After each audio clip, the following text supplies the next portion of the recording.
नमस्कार। एक बार फिर से आप सभी का स्वागत।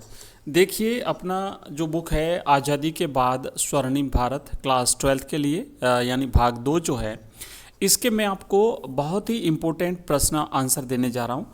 आपने अगर ये पीडीएफ पढ़ ली और ये वीडियो अगर आपने कम्प्लीटली देख लिया तो आपको दूसरा कुछ भी नहीं पढ़ना पड़ेगा। मेरा विश्वास मानिए, मैं विद कॉन्फिडेंस आपको कह रहा हूँ कि इस आपकी जो बुक है इसमें टोटल 5 चैप्टर में हम इसे कंप्लीट करने वाले हैं। जैसे चैप्टर फर्स्ट है कि भारत के विकास की यात्रा भाग 1, ये 17 अंक का टॉपिक आपकी परीक्षा में आने वाला है।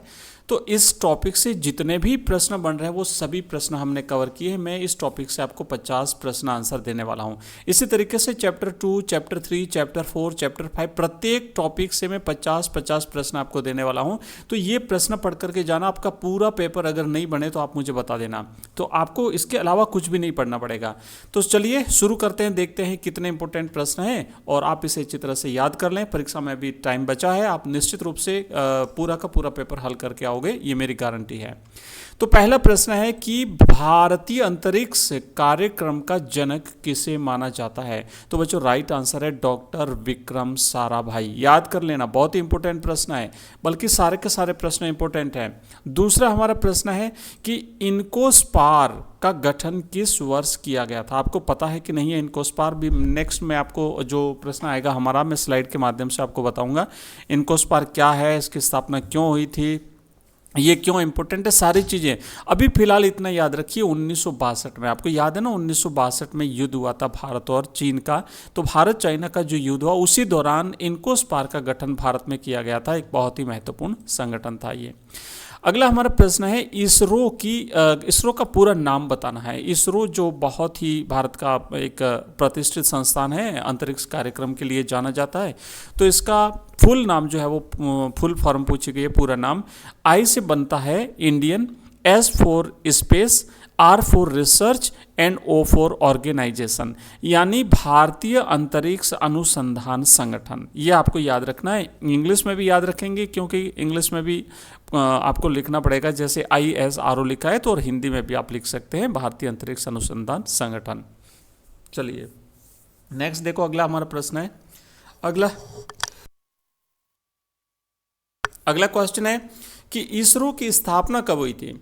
इसरो की स्थापना कब हुई थी? तो इसरो की स्थापना 1969 में हुई थी। 15 अगस्त 1969 को भारत में इसरो की स्थापना हुई थी। ये एक अंतरिक्ष अनुसंधान संगठन है भारत का, और राइट आंसर आपको लिखना है 1969। अगला प्रश्न देखो, भारत का प्रथम कृत्रिम उपग्रह कौन सा था? ये प्रश्न जितने भी है ना बच्चों, ये पूर्व परीक्षा में पूछे गए और बार बार हर साल यही प्रश्न रिपीट हो रहे हैं, इसलिए मोस्ट इंपोर्टेंट प्रश्न है। कंप्लीटली वीडियो को देखें, स्किप नहीं करें, वरना पछताओगे बाद में। पेपर आने के बाद मैं आपको हल करवाऊंगा और एक एक प्रश्न आपको जो मिलेगा वो यहीं से मिलने वाला है। तो ये जो हमारा प्रथम जो उपग्रह था भारत के द्वारा लॉन्च किया गया था, उसका नाम था आर्यभट्ट। अगला क्वेश्चन है कि आर्यभट्ट उपग्रह को अंतरिक्ष में कब प्रक्षेपित किया गया था, यानी कब लॉन्च किया गया था? तो ये मोस्ट इंपोर्टेंट तारीख है 19 अप्रैल 1975 को। ध्यान रखना, ये भारत का पहला उपग्रह जिसे अंतरिक्ष में छोड़ा गया था 19 अप्रैल 1975 को। नेक्स्ट अगला क्वेश्चन है, सतीश धवन अंतरिक्ष केंद्र कहाँ पर स्थित है? तो ये श्रीहरिकोटा आंध्र प्रदेश में स्थित है। अगला प्रश्न है कि भारत के पहले चंद्रयान 1 को किस वर्ष लॉन्च किया गया था? तो पहला जो भारत का चंद्रयान 1 था वो 2008 में लॉन्च किया गया था। अब ये जो हमारा चैप्टर है ना, इस चैप्टर का हम अगला भाग चलते हैं। मैं आपको बताऊं कि ये कंप्लीटली चैप्टर जो है इसमें क्या क्या टॉपिक रहने वाले हैं। इसमें हमने जैसे इसरो है तो पढ़ लिया, उसके बाद फिर इसमें बांग्लादेश का निर्माण है, फिर है प्रथम परमाणु परीक्षण, उसके बाद फिर हरित क्रांति और श्वेत क्रांति, फिर है राष्ट्रीय डेयरी योजना, और चरण प्रथम में बैंकों का राष्ट्रीयकरण, प्रीवी पर्स की समाप्ति, और उसके बाद संविधान सशक्तता की ओर। तो ये टोटल टॉपिक हैं, तो एक एक करके हम पढ़ने वाले हैं। हमने इसरो और अंतरिक्ष कार्यक्रम से संबंधित जितने भी प्रश्न बनने थे वो सारे प्रश्न पढ़ लिए हैं। हमारा इसी चैप्टर का जो अगला भाग है वो है बांग्लादेश का निर्माण 1971।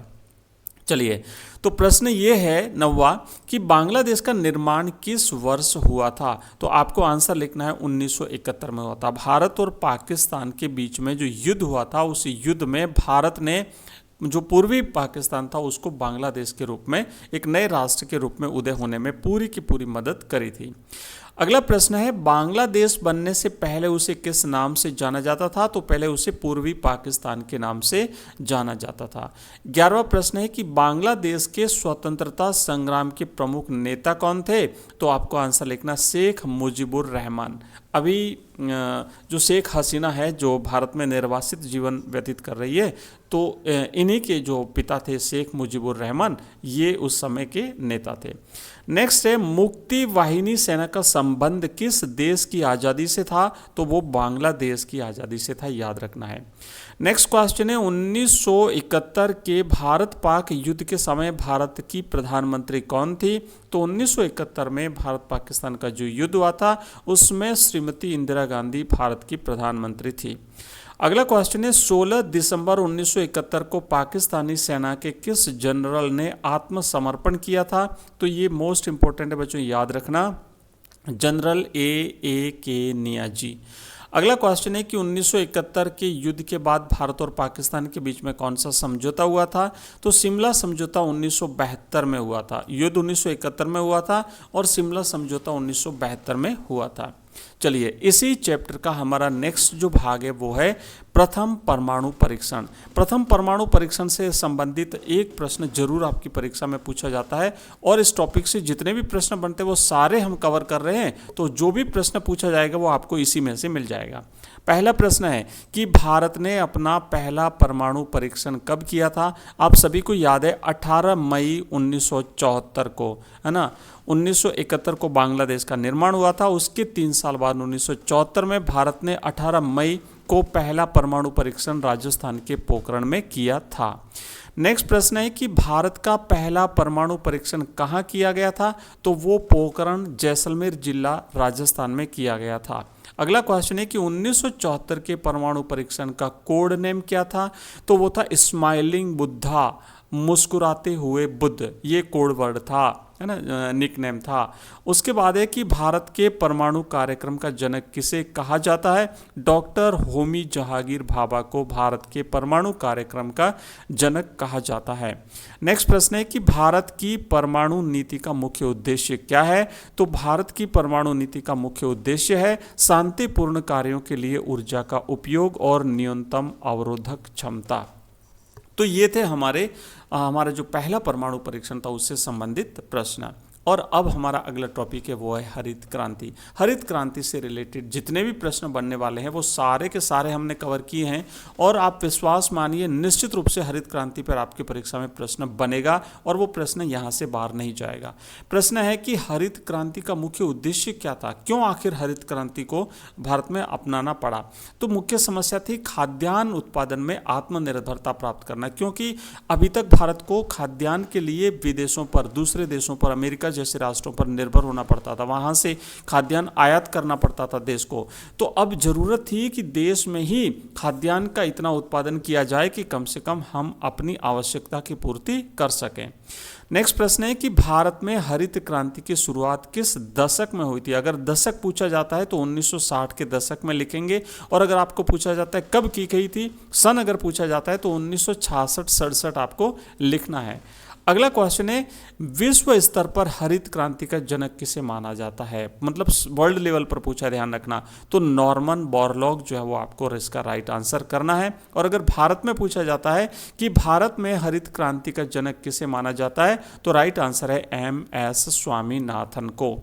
अगला प्रश्न है कि हरित क्रांति का सर्वाधिक प्रभाव किन फसलों पर पड़ा था? तो 2 फसलें थी, एक था गेहूं और दूसरा था चावल। ये दोनों फसलों में सर्वाधिक उत्पादन हुआ था भारत में बाकी फसलों की अपेक्षा। और अगला प्रश्न है कि हरित क्रांति के दौरान किस प्रकार के बीजों का उपयोग किया गया था? तो हरित क्रांति के दौरान उन्नत किस्म के बीज जो थे, है ना, उनका प्रयोग जो है वो किया गया था। और नेक्स्ट प्रश्न है कि भारत का कौन सा राज्य हरित क्रांति से सबसे अधिक लाभान्वित हुआ? तो राइट आंसर है बच्चों पंजाब, और साथ में हरियाणा और पश्चिमी उत्तर प्रदेश, लेकिन पहला स्थान अगर पूछा जाता है तो वो पंजाब का रहेगा। और अगर दो ऑप्शन हो तो पंजाब और हरियाणा, ऐसे 2 भी आप कर सकते हो। ठीक है, तो ये देखो, ये हमने फर्स्ट चैप्टर का हमारा पहला भाग पूरा किया है। इसके बाद जो दूसरा भाग अपन नेक्स्ट क्लास में करेंगे, जिसमें बाकी बचे हुए फर्स्ट चैप्टर के मैं कंप्लीट आपको क्वेश्चंस टॉपिक वाइज एक एक देने जा रहा हूँ। तो आपको अगर क्लास पसंद आई हो तो इस वीडियो को ज़्यादा से ज़्यादा अपने दोस्तों के साथ शेयर करें, क्योंकि उनको भी इसका लाभ मिल जाए, वो भी पढ़ लें, उनको भी जो है वो परीक्षा में लिखने में मदद मिल जाए। तो आपसे इतना सा रिक्वेस्ट रहेगा, अपने दोस्तों की हेल्प कर लीजिए, उन्हें क्लास को शेयर कर लीजिए और आप चैनल को सब्सक्राइब कर लीजिए, क्योंकि इसी प्रकार के मैं आपके हर टॉपिक, हर चैप्टर को कंप्लीट बोर्ड एग्जाम्स तक कंप्लीट करवाऊंगा और लगातार आपकी हम हेल्प करते रहेंगे। तो मिलते हैं अगली क्लास में, तब तक के लिए जय हिंद। पर मुझे ज़रूर बताइएगा टॉपिक आपको कैसा लगा, और नेक्स्ट टॉपिक अगर चाहते हैं तो कमेंट बॉक्स में इतना ज़रूर लिख देना, next topic. Okay, thank you, bye, धन्यवाद।